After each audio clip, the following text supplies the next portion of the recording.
কুরআন মধুর বাণী আমি যখনই শুনি আমার মন ভরে যায়। আসসালামু আলাইকুম সম্মানিত দর্শক, আজকে আমি দেখাবো ইন্টারলক মেশিনে কি কারণে সেলাই করার সময় সেনস্টিক সেলাই গ্যাদারিং হয়ে যায় এবং মেশিন জাম বাজে যায়। তো সম্মানিত দর্শক, আমার নতুন নতুন ভিডিওগুলো পাওয়ার জন্য আমার চ্যানেলটি যদি সাবস্ক্রাইব না করে থাকেন এখনই সাবস্ক্রাইব করে দিবেন এবং পাশে থাকা বেল আইকনটি বাজিয়ে দিবেন। ভিডিওটি ভালো লাগলে একটি লাইক দিবেন এবং বন্ধু বান্ধবদের কাছে শেয়ার করে দিবেন।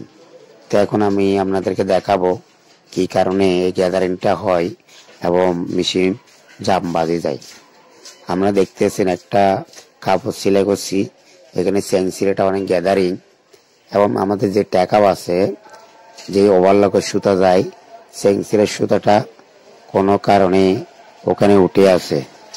তো ওখানে উঠে যাওয়ার কারণে আমার চেন সেলাইটা গ্যাদারিং হয়ে গেছে এবং গ্যাদারিং হইলে আমার এই সুতাটা যদি উপরে উঠে যায় তাহলে আমার সেলাইটা গ্যাদারিং হয়ে যাবে।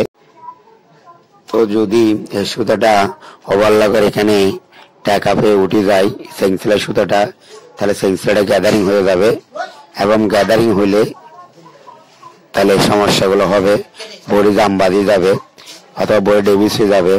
তো এই ছোট ছোট কিছু কারণ যেগুলো আমরা অনেক সময় ফলো করি না, এই কারণগুলো যদি আমরা একটু ফলো করি আমরা হয়তো অনেক লস টাইম থেকে বাঁচবো এবং সমস্যাগুলো সহজে।